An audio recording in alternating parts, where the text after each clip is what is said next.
안녕하세요. 토요미스테리 디바달리아입니다. 중국은 인플루언서의 천국이라고도 불립니다. 한번 인기를 얻기 시작하면 엄청난 돈을 쓸어 모으기 때문입니다. 그도 그럴 것이 조회수 규모부터 다릅니다. 아시다시피 중국은 14억 명이라는 어마어마한 인구수를 자랑하죠. 홍콩, 마카오, 싱가포르와 같이 중국어를 사용하는 국가도 적진 않은데요. 사정이 이렇다 보니 중국어의 컨텐츠 조회수는 몇 천만을 넘어 억 단위를 기록합니다. 그 중에서도 실제로 많은 인기와 금전적인 혜택을 누리는 사람들도 있습니다. 하지만 하루에도 수많은 컨텐츠가 쏟아져 나오는 세상. 꾸준히 그 위치를 유지한다는 건 여간 힘든 일이 아닌데요. 그래서 항상 새로운 것, 더 자극적인 것을 보여줘야 대중들의 관심을 놓치지 않을 수 있습니다. 하지만 이는 동시에 위험을 동반합니다. 심지어는 생명을 걸어야 할 만큼 말이죠. 오늘 소개할 첫 번째 이야기는 중국 남부 후난성에서 벌어진 일입니다.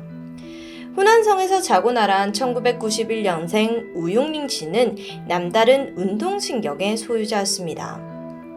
어린 시절부터 무술을 배우면서 그 재능을 마음껏 뽐냈는데요.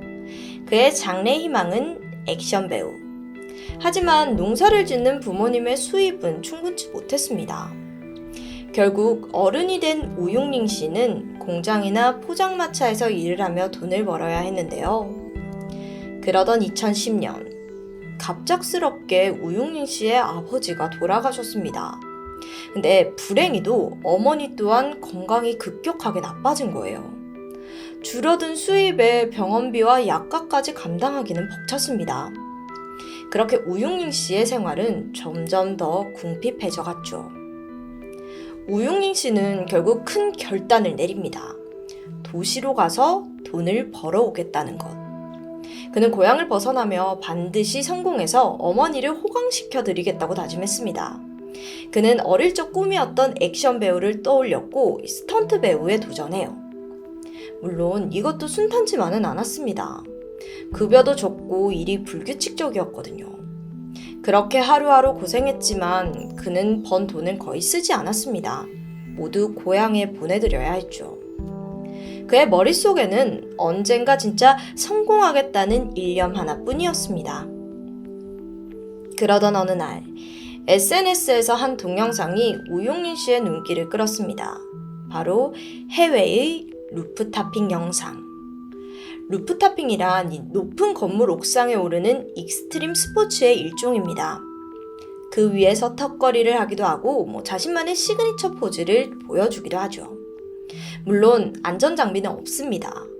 시청자로서는 영상을 보기만 해도 스릴이 느껴지는데요. 말 그대로 대리만족입니다. 그 덕에 루프탑핑은 지금까지도 인기 있는 컨텐츠 중 하나예요. 우용링 씨는 이 영상을 보고 나도 한번 해볼까? 라는 생각이 들었습니다. 왜냐면 타고난 운동신경 그리고 그간 스턴트 일을 하면서 다진 민첩함을 생각하면 꽤나 해볼만 했어요. 그리고 사실 그도 인플루언서를 꿈꾸는 사람 중 한 명이었거든요.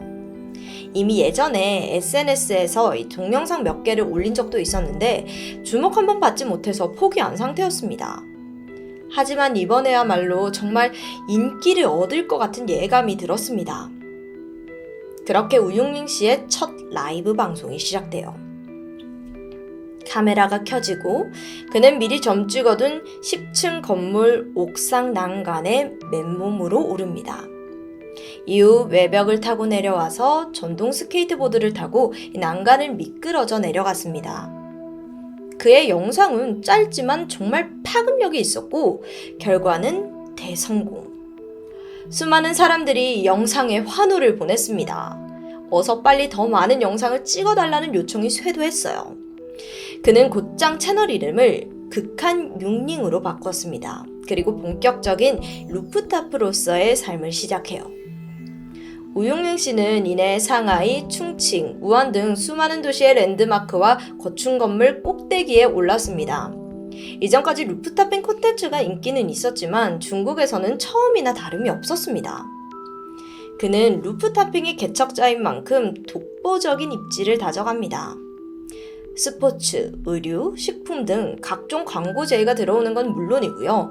중국 유명 회사들은 앞다퉈 협업 제안을 해요. 그가 자신의 건물만 올라가기만 해도 이 홍보 효과가 톡톡 했거든요. 맨몸으로 시골에서 도시로 올라온 청년은 이제 스타가 되었습니다. 그는 어머니를 부양할 수 있을 만큼의 돈을 벌었고 여자친구도 생겼습니다. 그렇게 그의 인생 역전 드라마는 완성되어 가는 듯 했는데 그쯤 우용링 씨에게는 한 가지 고민이 있었어요. 여자친구와 결혼을 하고 싶은데 자금이 부족한 것. 물론 전에 비해서는 돈을 많이 번 상태긴 하지만 여자친구를 사랑하는 만큼 최고로 좋은 반지에 고급 드레스 그리고 멋진 예식장에서 결혼식을 올리고 싶었습니다. 그러던 중 한 회사가 우용링 씨에게 솔깃한 제안 하나를 합니다. 이 회사는 신생 라이브 방송 플랫폼이었는데 적극적인 이 홍보가 필요했거든요. 그래서 우용링 씨에게 허난성 청사에 위치한 62층짜리 건물에 올라줄 것을 부탁해요. 거기서 턱걸이를 하는 영상을 찍어주는 대가는 무려 10만 위안. 우리 돈으로 1,800만 원이 넘는 돈입니다. 중국 대졸 신입사원은 연봉을 훌쩍 넘는 거금이어서 결혼 자금으로 쓰기에 충분한 거는 두말할 것도 없었습니다. 그렇게 우용링 씨는 이 제안을 수락해요. 이 촬영이 끝나면 여자친구에게 청혼해야겠다고 다짐하면서 말입니다. 촬영 당일 생방송이 시작되었습니다. 우용링 씨는 맨몸으로 높이 260m짜리 마천루에 올랐고 이 장면을 보러 수십만 명의 시청자가 몰려들었죠. 그는 약속한 턱걸이를 하기 위해 옥상 난간에 매달렸습니다. 한 번, 두 번. 언제나 그랬듯이 간단하게 미션을 클리어했죠. 그리고 이제 다시 옥상으로 올라갈 일만 남았는데 어째서인지 팔에 힘이 들어가질 않아요. 우용링 씨는 잠시 당황했지만 다시 침착하게 자세를 잡고 다시 한번 팔을 힘을 주어 올라가려던 그 순간 그는 힘이 빠진 탓에 그만 잡고 있는 난간을 놓치고 말았습니다. 행복한 결혼 생활을 꿈꾸면서 올라간 62층에서 순식간에 바닥으로 추락해버렸습니다. 구급대원들이 오기는 했지만 워낙 높은 곳에서 떨어졌기에 손쓸 방도는 없었죠. 그렇게 결혼의 꿈도 어머니를 호강시켜드려야겠다는 포부도 모두 산산조각이 나버렸습니다. 우용링 씨의 첫 영상은 10층짜리 건물에서 시작되는데요. 근데 시청자들의 관심을 붙잡아 두기 위해서는 점점 더 과감한 도전이 필요했죠. 결국 그가 도전하는 빌딩의 높이는 이윽고 수십 층에 달했습니다. 상식적으로 안전장비도 없이 그런 빌딩에 올라간다는 것은 당연히 너무나도 위험한 행위입니다. 그러나 시청자들도 그 자신도 이 당연한 사실을 너무 뒤늦게 깨달아 버린 거예요. 결국 그를 죽음으로 몰아간 건 계속해서 더 자극적인 것을 추구하는 인터넷 문화 때문은 아니었을까요? 하지만 목숨을 잃은 인플루언서는 이뿐만이 아닙니다. 이 사진 속 여성을 샤오유 아이츄라는 닉네임으로 중국 SNS에서 활동을 해왔습니다. 이제부터 줄여서 샤오라고 부르겠습니다. 그녀는 평소 취미로 오토바이 라이딩을 즐깁니다. 그러던 어느 날 그 장면을 별 생각 없이 SNS에 올렸는데 갸냘픈 몸 그리고 귀여운 얼굴 하지만 큰 오토바이를 모는 반전 매력은 화제가 된 거예요. 이 예상치 못한 관심을 계기로 그녀 또한 인플루언서의 길을 걷게 됩니다. 그녀도 시작은 이 평범한 오토바이 주행 영상이었습니다. 하지만 처음에는 폭발적이었던 이 반응도 이내 시들시들해졌어요. 샤오 씨는 사람들의 반응이 사그라드는 걸 보고 이 마음이 초조해졌겠죠. 그래서 드는 생각이 헬멧에 리본이나 고양이 귀 같은 소품을 붙여 귀여움으로 어필해야겠다 생각을 했습니다. 하지만 헬멧 때문에 얼굴은 잘 보이지 않았습니다. 또한 두툼한 라이더복이 몸매를 가리다 보니까 사람들이 열광할 만한 모습은 나오지 않았죠. 그래서 그녀는 이번에는 마치 모델처럼 몸에 딱 붙는 원피스를 입고 오토바이 앞에서 포즈를 취해보기도 했습니다. 물론 이런 식으로 짜여진 영상도 인기가 있긴 했어요. 하지만 이 빠른 속도로 달리는 오토바이 주행 영상만큼 반응이 좋은 것은 아니었습니다. 그래서일까요? 그녀는 점점 짧은 치마, 원피스 같은 평상복을 입고 거리를 달리기 시작했습니다. 정식 라이더복은 어느새 찾아보기 힘들었죠. 근데 반응은 대폭발적이었습니다. 그녀의 몸매가 여과 없이 드러날수록 인지도도 다시 상승 곡선을 타요. 하지만 반면 일부 팬들은 우려를 표하기도 했습니다. 만에 하나 사고가 났을 때 너무 위험하다는 것. 이런 사실은 아마도 라이더인 그녀 자신이 더 잘 알았을 겁니다. 하지만 치솟는 인기와 높은 수입은 안전을 뒷전으로 미루게 했죠. 그것이 자신뿐만 아니라 다른 사람의 목숨까지도 위협할 수 있다는 사실을 망각한 채 말입니다. 2022년 10월 7일, 샤오 씨는 그날도 어김없이 라이딩을 하고 있었습니다. 카메라를 달고 도로를 질주하면서 SNS에 새 영상을 올릴 생각에 여념이 없었어요. 하지만 그녀의 SNS에는 더 이상 새 영상은 올라가지 못했습니다. 왜일까요? 영상을 함께 보시죠.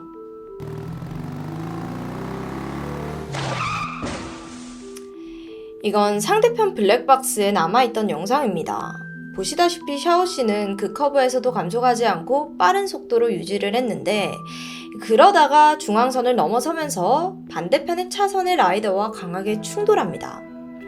이 사고로 상대편 라이더는 중태에 빠졌습니다. 그럼 샤오 씨는요?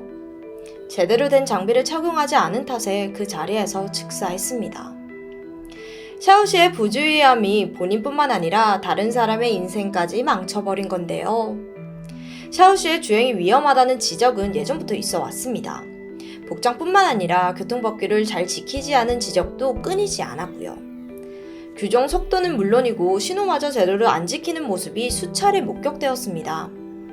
하지만 그녀의 팔로워들은 이런 의혹을 그닥 중요하게 생각하지 않은 듯 했죠. 언제나 그의 영상에서는 귀엽다, 예쁘다, 매력있다 라는 칭찬이 가득했거든요. 어쩌면 이런 분위기가 그녀의 두 눈과 길을 막아버렸을지도 모릅니다. 우융린과 샤오 아이추유. 이 둘의 죽음은 인플루언서의 대국, 중국의 어두운 이면을 상징합니다.